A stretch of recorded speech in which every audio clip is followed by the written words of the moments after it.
I'm Hungarian, based in London. I was studying here economics, and it means that I've been here for quite a long time.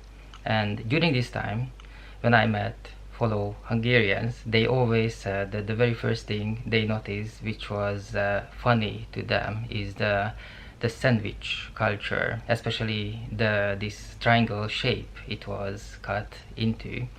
And I absolutely love them as well. When I came here, that was one of my first job. I was actually making sandwiches in a basement.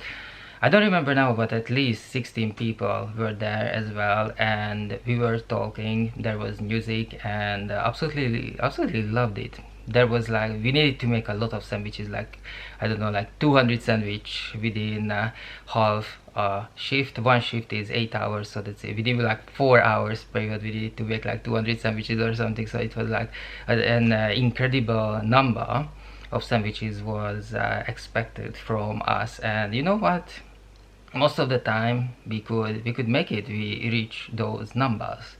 And since then I moved on, I'm doing different things now. But whenever I go home, whenever I fly back to Hungary, where the taste is different, it's still a unique thing to bring over, like a tuna mayo sandwich, or a tuna and sweet corn sandwich, or a prawn mayo sandwich. So I always, put a couple of them in my bag and bring it to home when I'm flying back to Budapest. And because it's very interesting, it's a curiosity. And we were having this a prawn sandwich, on the street. And right now it's April, and the weather is very summery. So basically you can walk around in the city in London in a t-shirt, a short sleeve t-shirt. It's absolutely fine.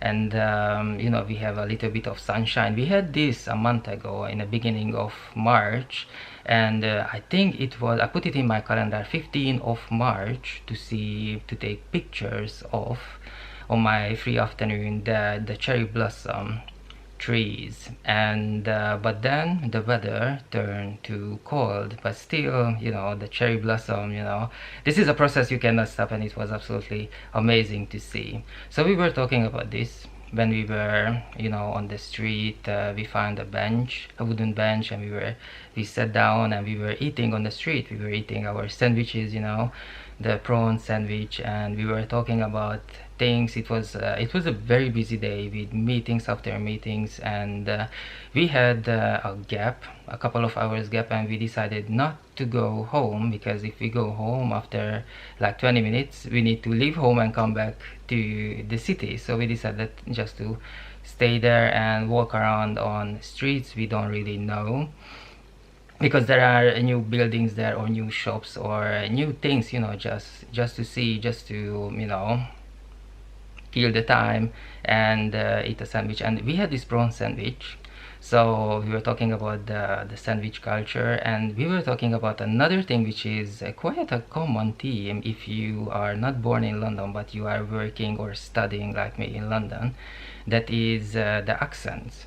I spend lots of time and lots of money. I went to courses, I went to online courses, I went to face-to-face courses as well, to lose the accent. Very obviously it did not work out, but I spent lots of time and lots of money, lots of effort to change the accent what I'm using on a daily basis.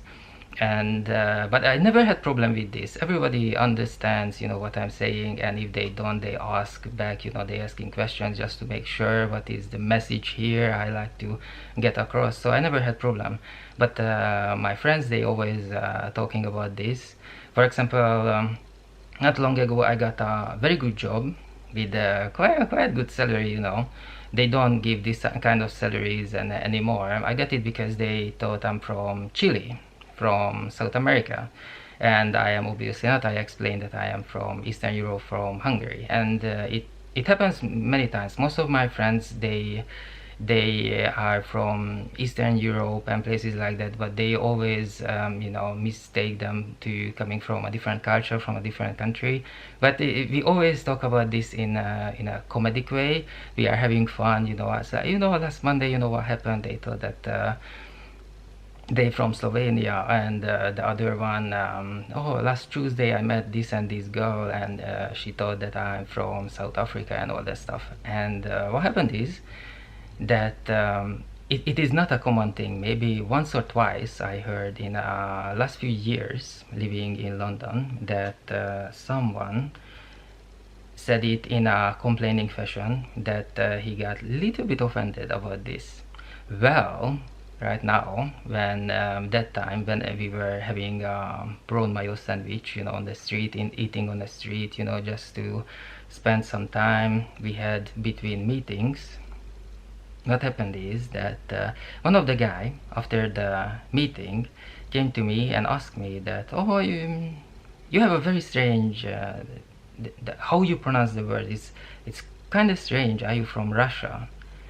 And I've been mistaken to many things, mostly people from South America, for example Chile, but I never been mistaken to come from Russia, especially in 2025, this year, and I was so stunned, and that was my very very first time. I was stunned. Usually it's we are smiling about this, it's always very funny if the situation allows us to try to pinpoint where the others coming from.